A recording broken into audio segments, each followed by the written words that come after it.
Welcome to NCBA's Cattleman's Call podcast with host Lane Nordland.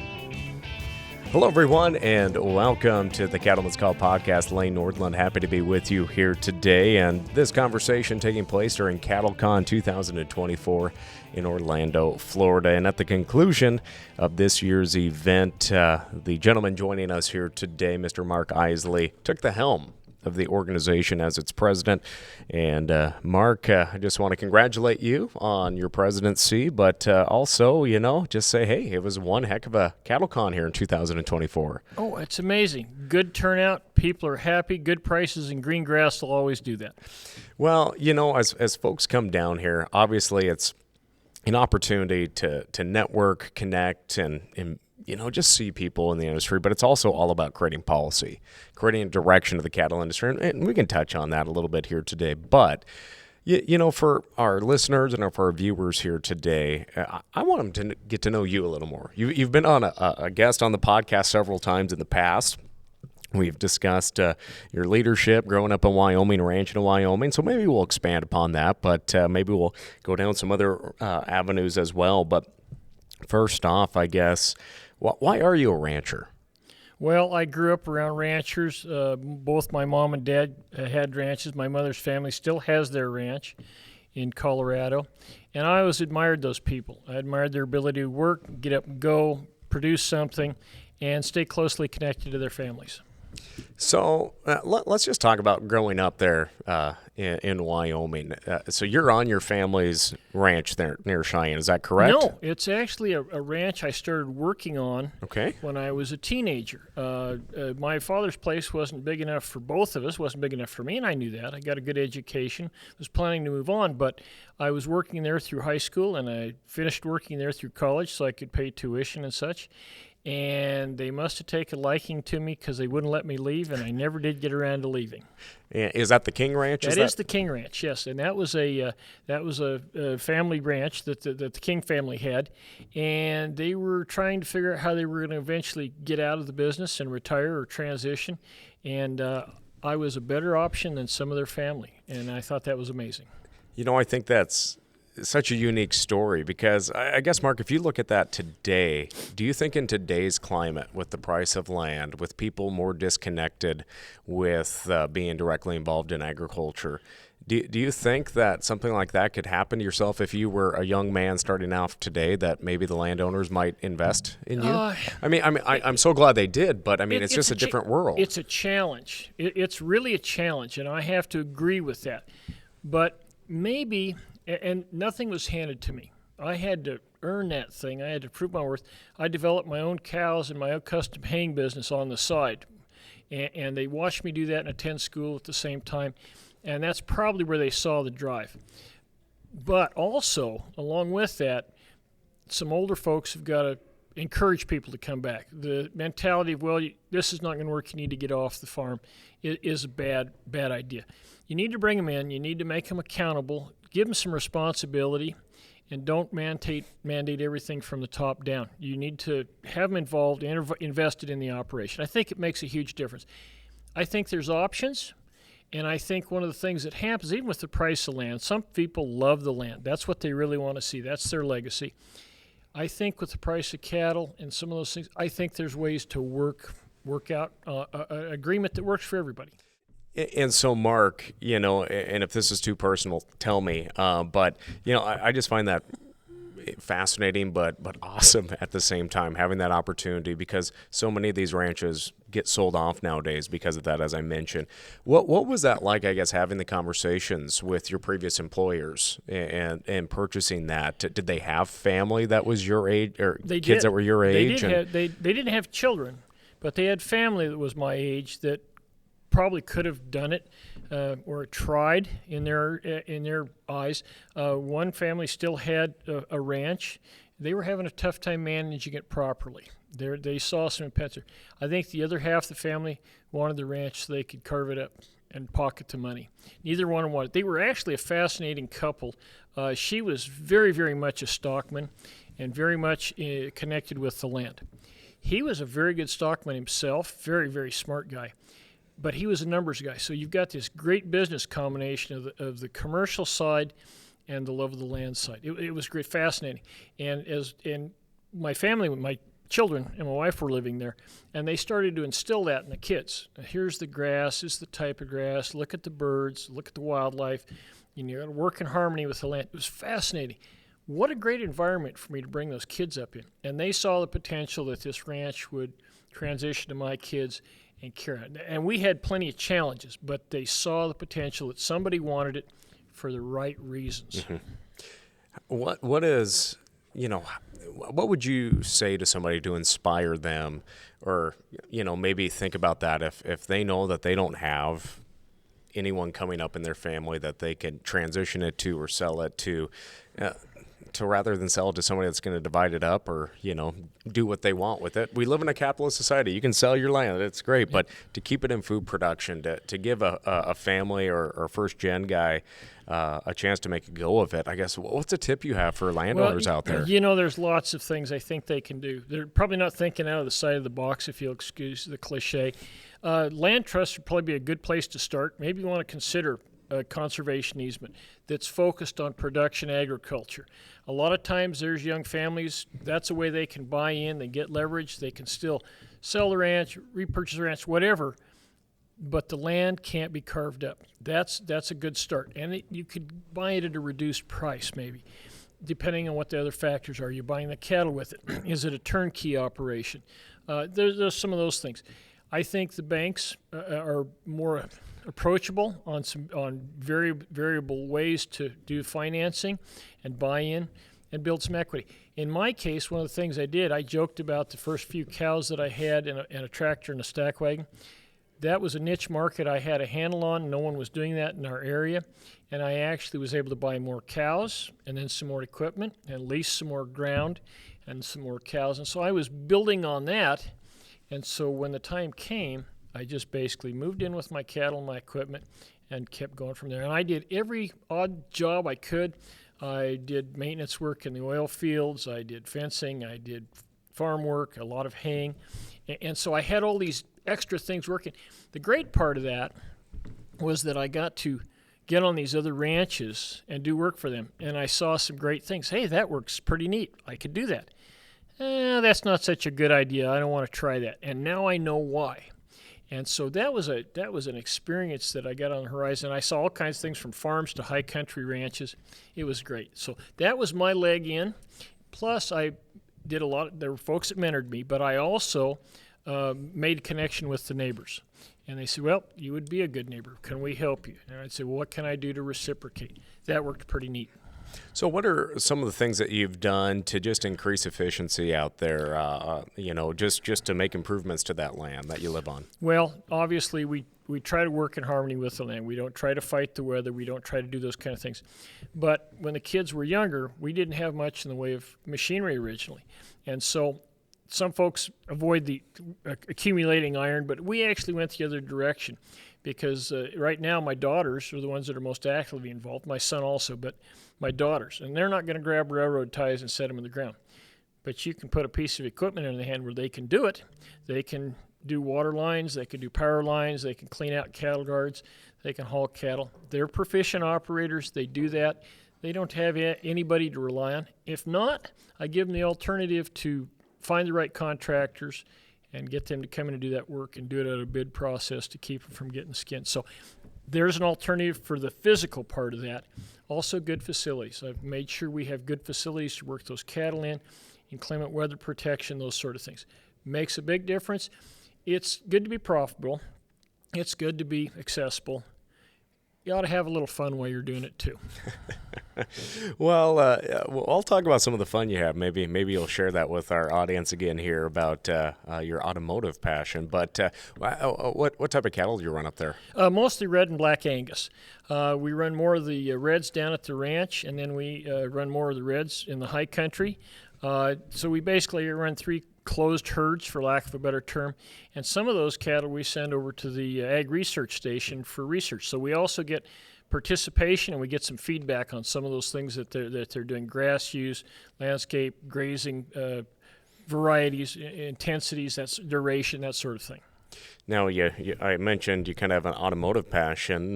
You're into race cars, right? I'm mostly into muscle cars. Oh, okay. Well, I'm getting. That's a difference. Sorry. It is, but I still love racing. My main focus is cattle. That's obviously where I'm at all the time.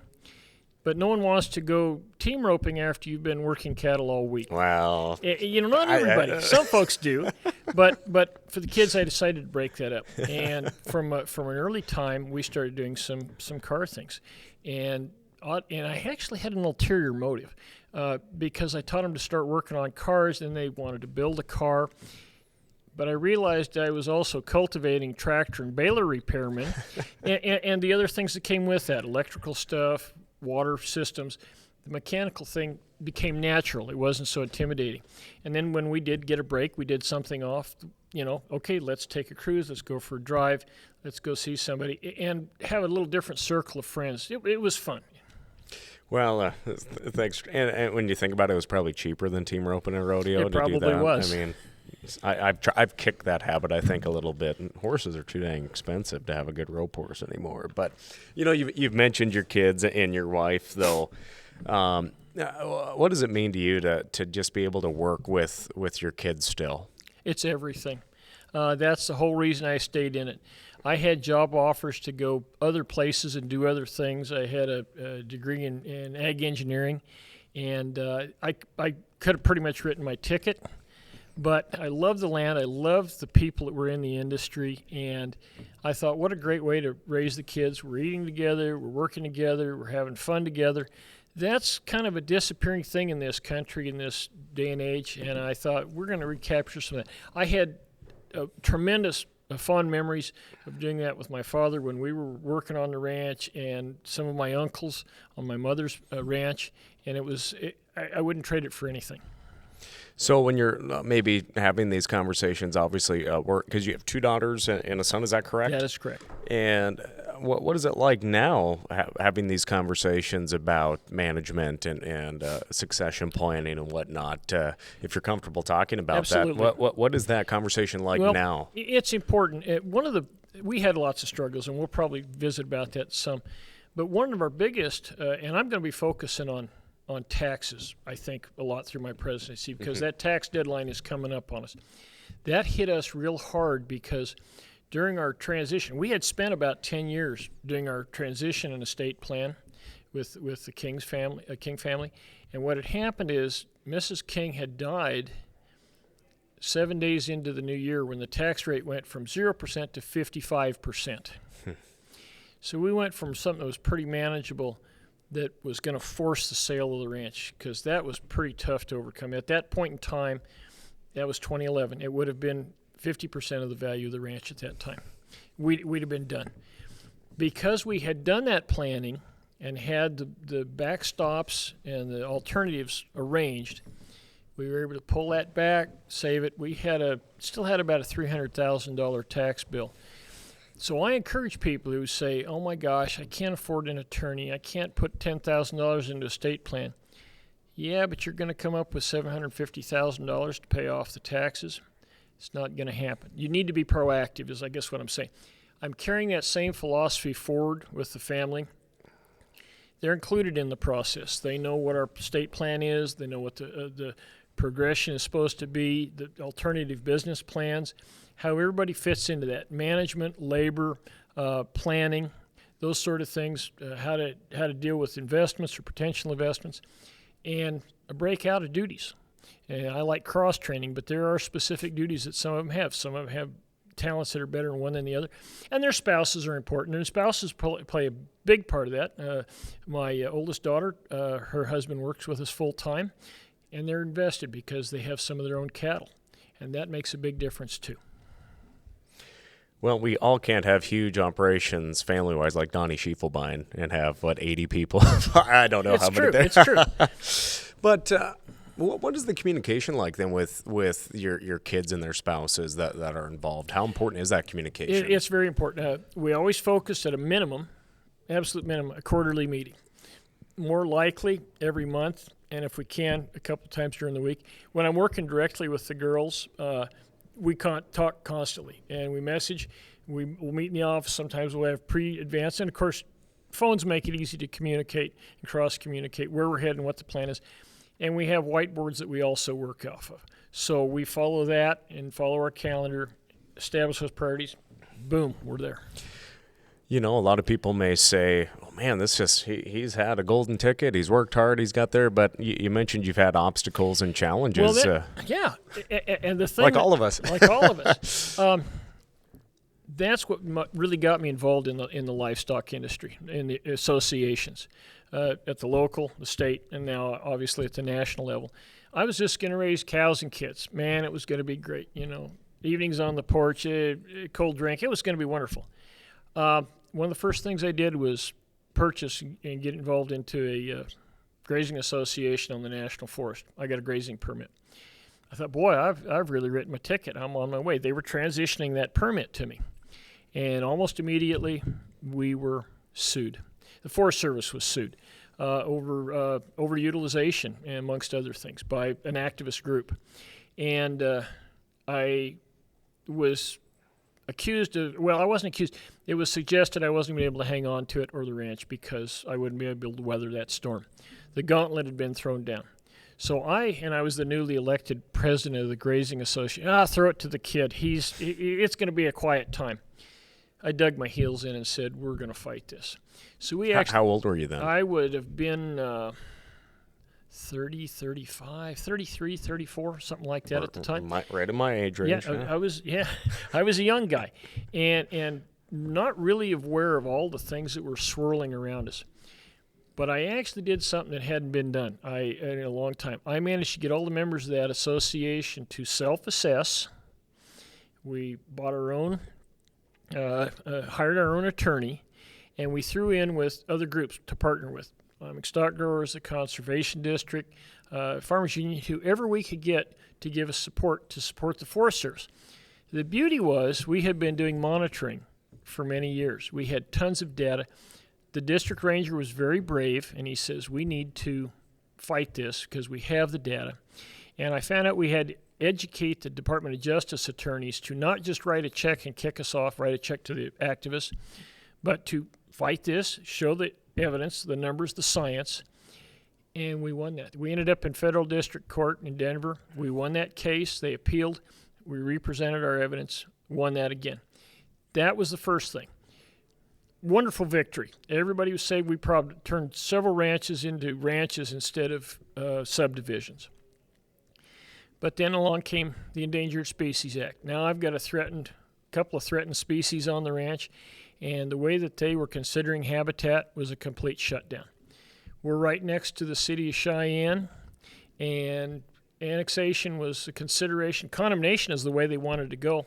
And we found out that because of the Kelo decision in Connecticut, that the state's laws were pretty weak. So I worked with the association to build a better law, rewrite the law, include a dynamic definition of agriculture, and we got that in place, and that kept the city from basically running over us. They literally had plans for houses and golf courses, and I was going to be the last person to know. So you throw some of those things in. There was some energy development we needed to deal with. There's just always something on the books, and so I learned I couldn't fight those battles alone.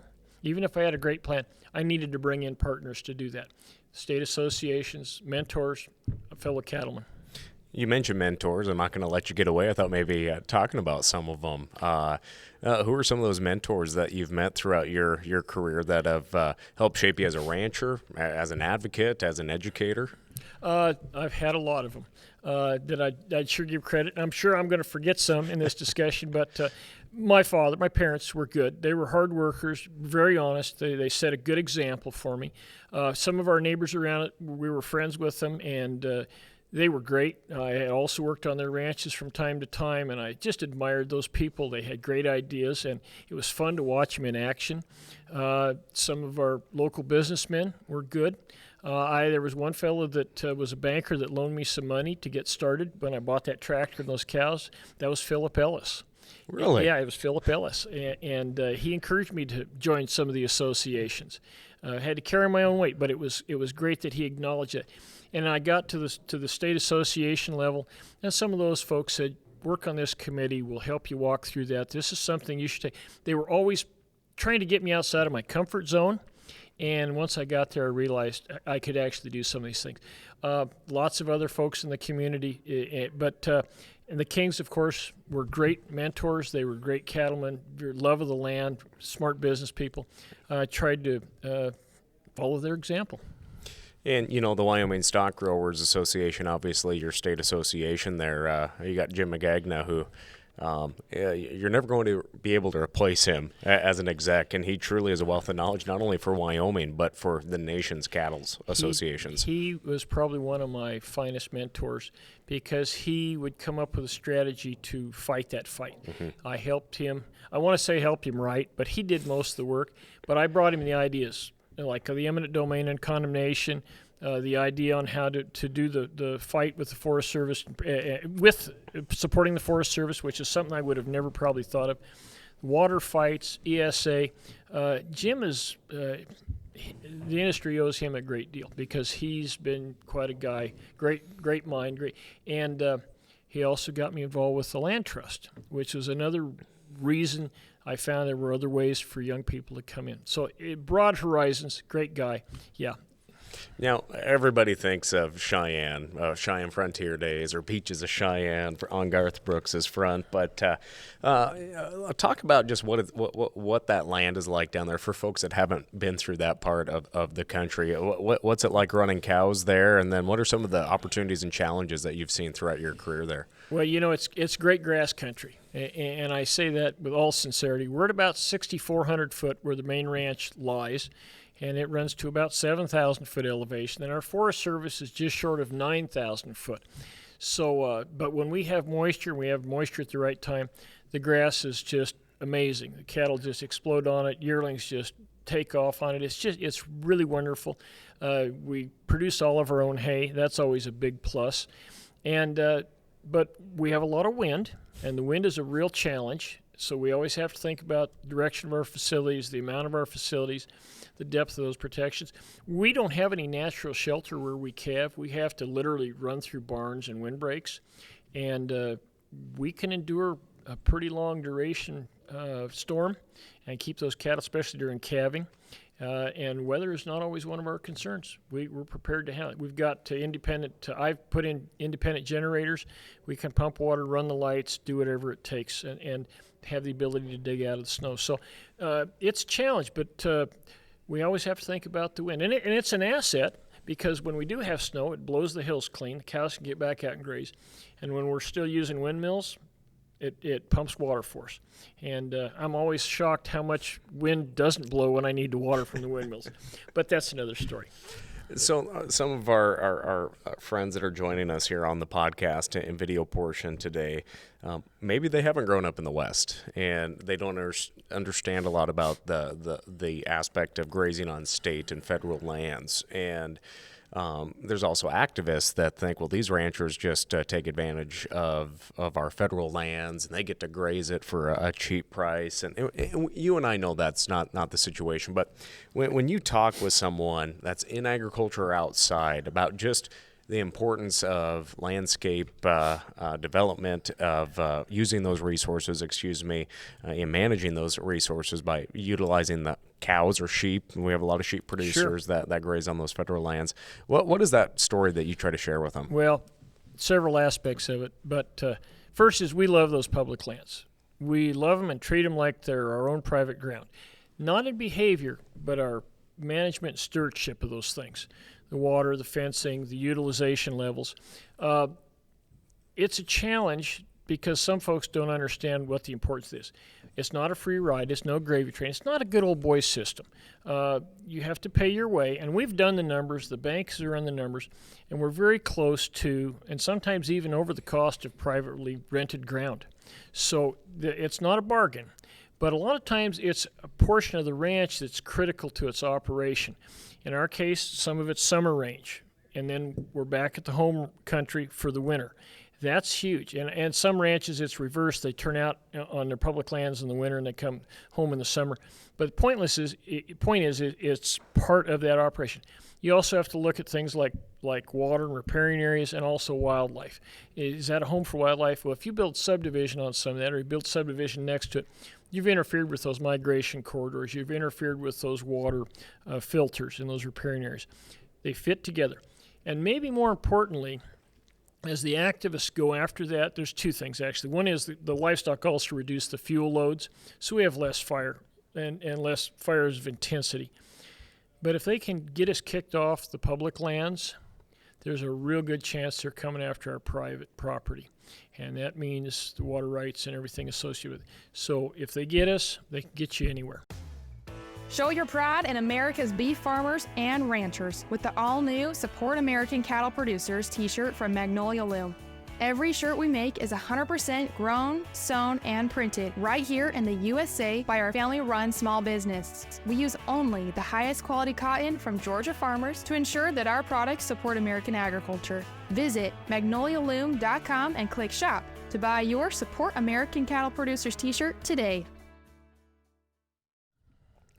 Now, I appreciate you sharing your backstory. I think so many folks, maybe they're at CattleCon or out and about to think, well, oh, this guy's president. His place is all paid off. Everything's good, and he gets to wear a tie and travel the world. But I think that's why it's important to have these conversations and show how producers do pull themselves up by their bootstraps and work hard and face these challenges.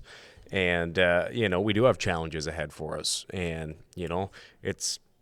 A year goes by pretty fast, but you've spent several years here on the leadership team with NCBA, and I guess what are you looking forward to? What are some of the opportunities, some of the challenges, and what do you want to accomplish here in the next year? I want to help our producers. People reached out to me. I saw different ways. I didn't have to invent the wheel, but I did have to learn how to use it. That was a big deal. That made a difference. I'm looking forward to traveling the country and visiting with folks and finding out what's working for them. What's not working for them? What's not working for them? Maybe we can help you. Is there a way we can intervene or assist or get guidance for you? I think we're a proud bunch. We don't like to ask for help. We're pretty independent-minded. But sometimes a hand up is a big deal, not a handout. And so that'll be great. I also want to understand the different situations happen throughout the country. Southeast is different than the West. South part of the country is different than the upper high plains. There's a lot of difference there, and I'm fascinated to see and learn, and things I've picked up through the years have been great. So I take it all back home to my benefit. I'd like to redistribute that and help everybody that we possibly can. And I love the people, just to visit with them. Great stories.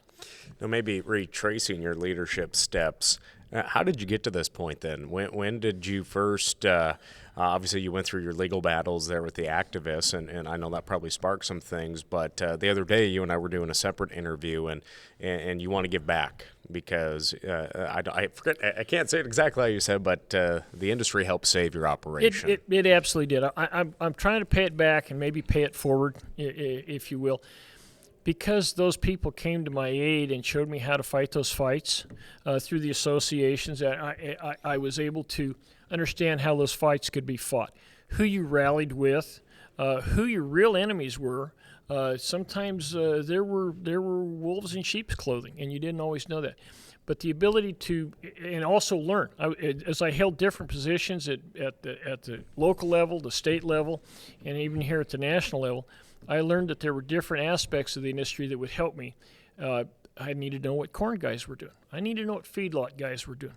I needed to know what row crop guys were facing, guys that were in the middle of drought country. How do you make your business plan? So it was all good coming back, and I want to help those folks. Maybe they don't need much, but maybe even if it's just a attaboy, but most of them are looking for more than that and need more than that. It's a challenging time for us, and I'm going to do everything I can for our producers.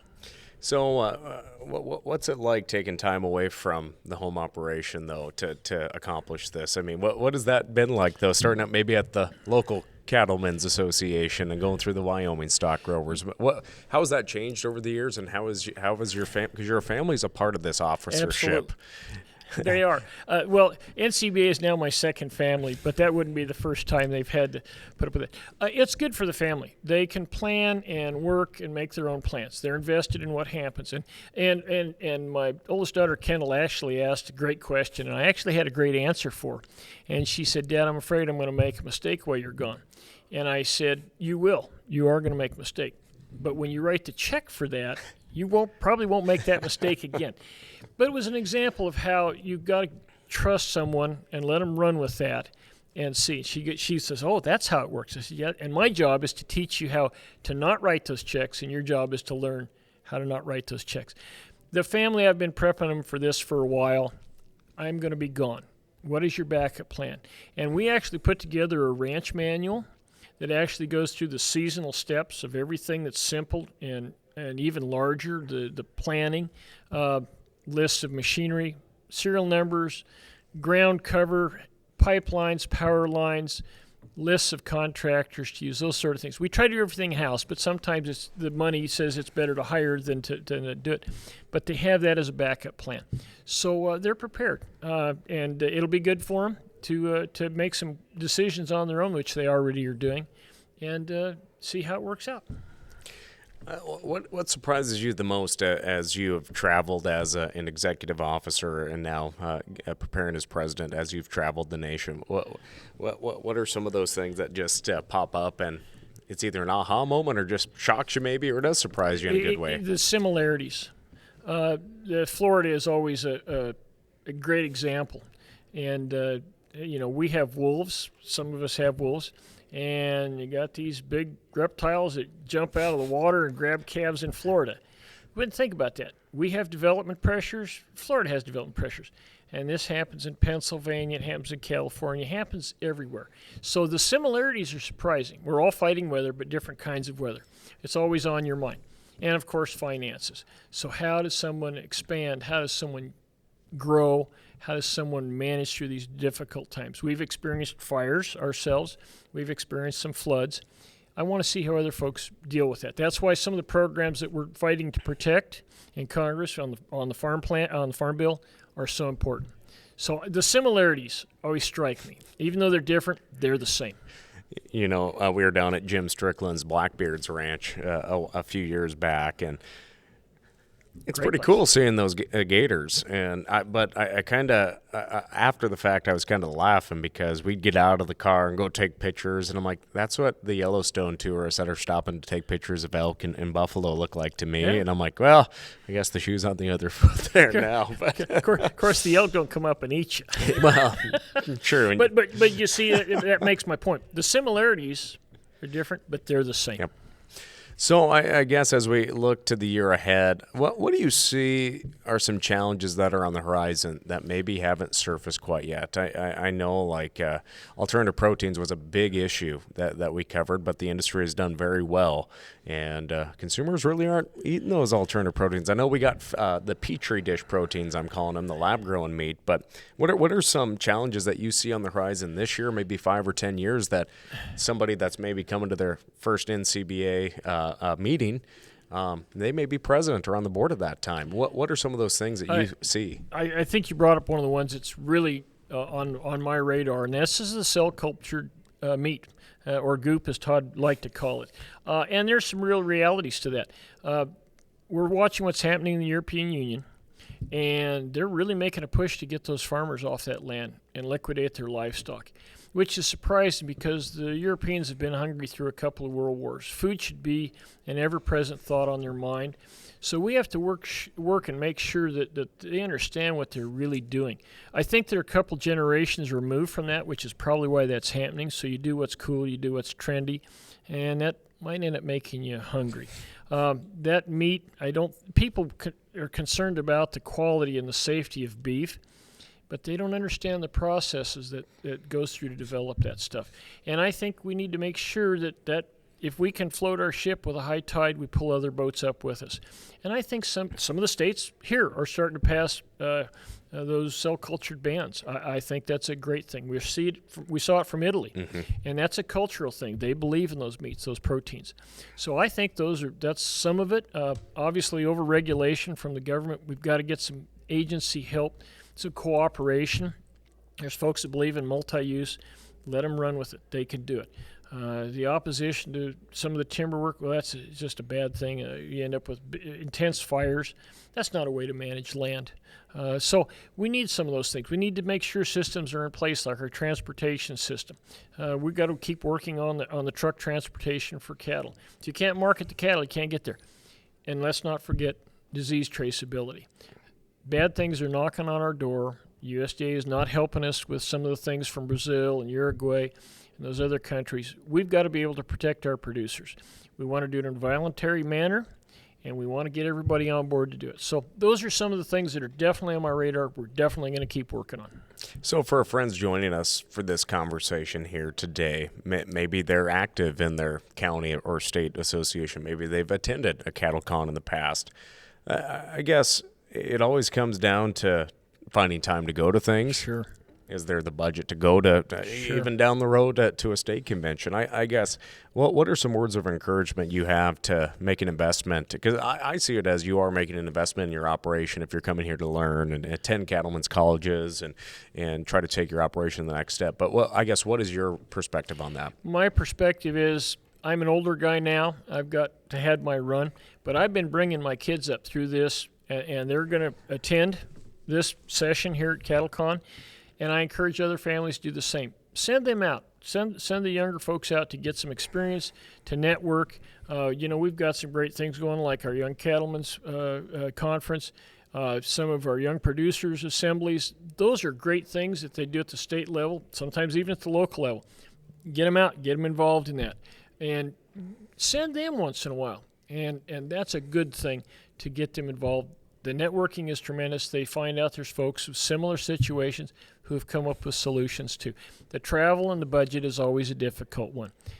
You need to try to budget it in, both time and money. It's important. It's an investment. I know it's a busy day. I don't want to hold you up here too much longer. I know we have an opening session coming up here at the conclusion of this podcast. But any other pearls that you would just like to share with our friends here today? I'm here to look out for the interests of the producers.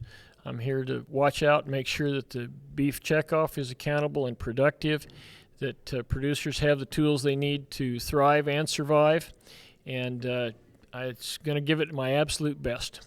Well, again, Mr. Mark Eisele joined us here today. Congratulations and good luck in the next year as president of NCBA. Thank you very much. I'm looking forward to it.